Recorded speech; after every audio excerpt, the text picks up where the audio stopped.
Welcome to the Tech Egg. Don't get scrambled. Enjoy the video. In this video, I will show you how to make delicious fudge brownies using a convenient brownie mix.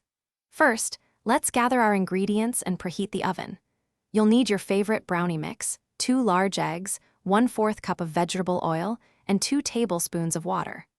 Also, make sure your oven is preheated to 350 degrees Fahrenheit and you have a 9 by 13 inch baking pan ready to go. This simple preparation ensures a smooth baking process.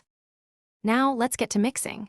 In a large bowl, combine the brownie mix, 2 large eggs, 1/4 cup of vegetable oil, and 2 tablespoons of water. Stir these ingredients together with a spoon until they are just moistened.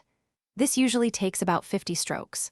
Remember, it's crucial not to overmix the batter, as this can lead to dry, cake-like brownies instead of the rich, fudgy texture we're aiming for.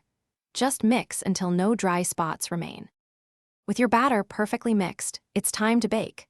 Carefully pour the brownie batter evenly into your greased 9 by 13 inch baking pan. Spread it out gently to ensure an even thickness. Place the pan in your preheated oven and bake for approximately 28 to 31 minutes. To check for doneness, insert a toothpick 2 inches from the side of the pan. It should come out clean, indicating your brownies are ready.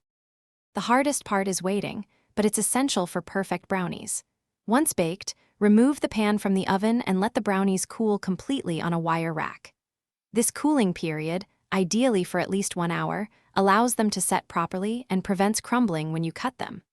Once cooled, cut your delicious fudge brownies into 24 squares.